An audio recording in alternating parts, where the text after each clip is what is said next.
Hey, welcome back to my YouTube channel. My name is Vikram Deol, and here we teach real estate agents the tricks, the tips, and the habits to be successful. I run the Real Estate Growth Academy, and today I want to talk about something that is affecting so many of my clients. I see this showing up online more. I have conversations with friends. The mental health, due to all the negative talk about the economy, is starting to wear thin on people. And so I wanted to share a few things that I do on a regular basis to keep me mentally strong, because market shifts are always going to occur. Whether it's 5 years later, 3 years later, 10 years later, the market's always going up and down. It's never straight. It's never straight up. It's never straight down. There's always fluctuations in the marketplace. So I wanted to share some things that I feel are very critical to keeping our mental health and keeping us positive in this changing landscape that we haven't seen for almost 10, 11 years. The first thing that is super important is a good night's sleep. I know this sounds really basic and cliche, but if you don't get enough sleep, your body doesn't get to repair and regenerate and basically clean the brain. So when we sleep and we get really good, high quality sleep, our body regenerates, our body repairs, our brain cleans itself out, and we actually produce the hormones that we need to stay calm and the hormones we need to stay energized. So here's a couple of tips on sleep. One, you should stop eating 3 hours prior to bed so that your body's digestive system can work and it can go back into a dormant state. Two, you shouldn't drink water about an hour and a half to 2 hours before bed, because you don't want to wake up in the middle of the night with a full bladder and that disrupts your sleep. And let's be honest, it's not fun waking up in the middle of the night when you're like, and you got to get up to pee. It's horrible. Number three, black out your room. Your room should be completely dark. If you have any like blue lights or red lights or anything that I call junk light, you can buy some black tape and just tape over all the junk light in your room, because there's so many gadgets and electronics. Four, your bedroom should be a sanctuary. You should make your bedroom like a spa. No TV, right? Your bed is for two things: sleeping and sex. That's it. You shouldn't be doing anything else in there. You shouldn't be watching TV. You shouldn't have your iPad. You shouldn't have your iPhone. You can read before bed, which is great, but you should really make your bedroom really luxurious feeling and dark. And the next thing is you want to keep your room super cold, right? You need to have a cold room. Our bodies between 66 to 70 degrees is ideal for sleeping.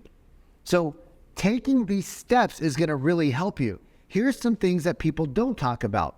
When you're getting ready for bed, these glasses that I'm wearing actually have blue light blockers in them. So before bed, you should start to wear blue lights. You can put red lights in your bedroom as well, and you can have them actually auto dim so that your body slowly starts to get itself ready for sleep. I talk about sleep a lot because it's so important. The other thing is that in the morning time, you should go outside and try to be as fully nude as possible with nothing on your body, no sunblock, no lotions, no sunglasses, and get 10 to 15 minutes of early morning sunshine. That'll help reset your circadian rhythm, because birds get up when the sun comes up, birds go to sleep when the sun goes down. They don't have lights outside to keep them awake. We do as humans. So we need to get back to nature. That brings me to my second point. Get outside and get to nature. Sit down in the grass with your shoes off and just let your body, your hands and your feet touch the ground.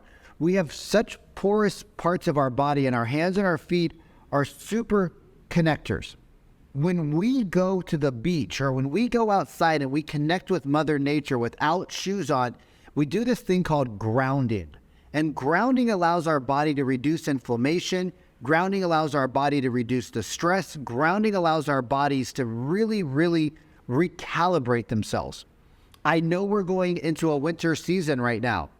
Not financially, but like this is October, November time. So it's starting to get cold. The sun starts to go away. Vitamin D3 production goes down. So you can actually buy lights that replicate the outdoors. In Seattle, where I used to live for a decade, we had super horrible winters, 9-10 months sometimes of darkness.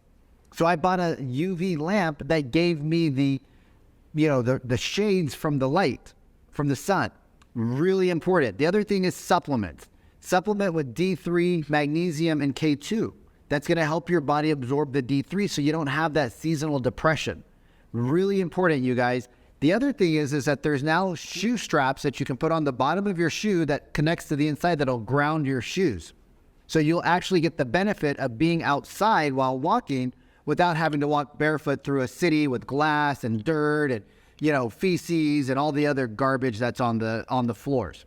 So you get the benefit of grounding without the nastiness. I don't know the name of the company, but there's lots of grounding straps out there now. Ben Greenfield, if you follow Ben Greenfield, he has some links on his websites to some of the better products out there for grounding. So getting outside is going to really help you, especially in the morning, to recalibrate yourself, calm yourself down, energize yourself. So when you go and walk your dog outside in the morning time, go outside, grab your coffee, sit out there for a few minutes, just get outside more. The third thing that's really beneficial when we have moments of stress is getting into the present state. How do we get into the present state? Because anxiety and depression are just thinking about the past or thinking about the future. One of the best ways to get in the present state is to meditate. Right? You don't got to be a big meditator. You don't got to do 3 hours of meditation a day. But if you can do 10 minutes twice a day, or even 10 minutes once a day, you will start to see your life improve because you're actually sitting in the present moment. And here's the thing, when you start to meditate, even professional meditators, your brain never shuts off. Even when you're asleep, your brain's still working. So we want to make sure that we don't get freaked out. You can set a timer, you can set an alarm, right? So that you don't over meditate and go too far in the day. But Ray Dalio, who's one of the wealthiest money managers in the world, meditates 40 minutes a day. And if he can find the time to do it, we can find the time to do it. He does 20 minutes in the morning and 20 minutes midday. And the reason why it's so crucial is because meditation, again, allows the brain to clean itself out. It allows some of those negative thoughts or some of those worries to just kind of dissipate. And you're not trying to catch the thoughts. You're just letting them go. And then you'll have your eyes closed, you have your hands on your lap, sitting cross-legged or however you're doing it. And eventually you'll go to a moment where it's just silent. You'll get to a place where you have maybe 15 seconds in a 10-minute period of silence. And then maybe it goes to 30 seconds and maybe it goes to a minute or two. But meditation is super powerful. You guys, I don't think we should have a 17-hour morning routine where it's 11 o'clock by the time we're done with our morning routine, but little things add up to a lot. So if you do these little things, get great sleep, go outside for 10 minutes. You know what's really great is if it's not raining, go outside and meditate outside. And you could have your dog outside, sit in the grass, sit at the beach, right? Sit in nature and meditate there. It's amazing. You can stack these things up, you guys, so we're not just spending hours and hours and hours. The next thing that we need to do is we really need to curate the content we put in our lives. All right, we need to curate the content we put in our lives. If you listen to the news, if you're on social media a lot, you are being fed what they want you to think about. It's not curated by you. They are feeding you what they want you to watch, and they're feeding you what's going to keep your eyeballs on their channels longer. We know there's a car accident somewhere. We know there's traffic somewhere. It's not like I need the news to tell me that there's going to be traffic in the morning if I live in Los Angeles or Miami or Dallas. It's of course there's traffic. So why do we need to have that constant, right? We know that there's crime in the world. Why do we need that constant reminder that things like this happen? We don't need to have these constant reminders. What we need to do is we need to curate our feeds. You guys, turn the news off. The news is actually not journalism. The news is what big corporations want you to watch so that you guys are on the channel longer so that they can sell advertising. It's not really news. It's fear-mongering, typically. There is studies that show the more news you watch, the more depressed and angry you get. So we know this now. We are in the 2023. We don't need to watch the news. Curate your content on Instagram and Facebook and TikTok. Even with my content curated, I unfollowed a ton of people. I unfollowed a bunch of meme sites and things that just weren't serving me. And TikTok and Instagram still funnel these channels in because they know that that's addictive. They want you on the platform. And guess what? Everybody posts their best content. Nobody posts like a picture of themselves with snot hanging out of their nose, stinking, hair's all screwed up. No, it's all Photoshopped and it's the best picture ever. And you see somebody online, you're like, oh my God, that person's got the most perfect abs and they got this and they got that. Well, we have lights and we have angles. We have different things that we can do. There's color grading, there's post-production. You aren't seeing them in real life, which then messes with your brain.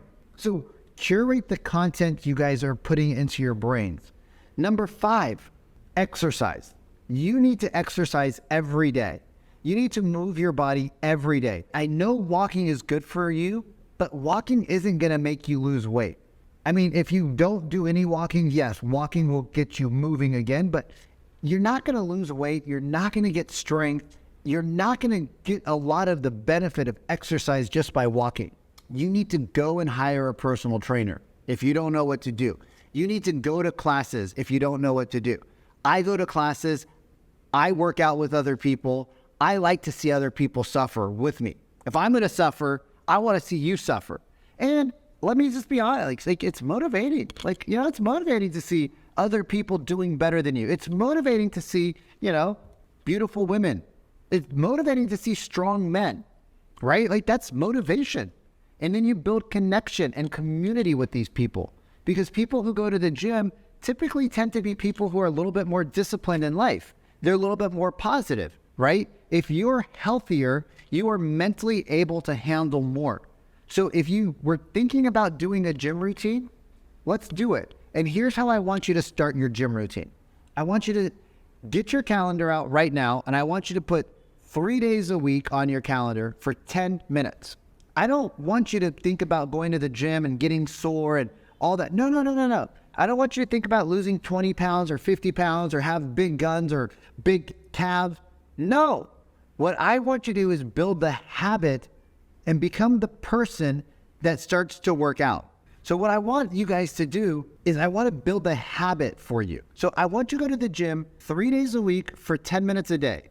If you don't got like an hour a day for yourself, you really aren't living a quality life. Set your timer from the time you walk in to the time you leave, 10 minutes, 3 days a week.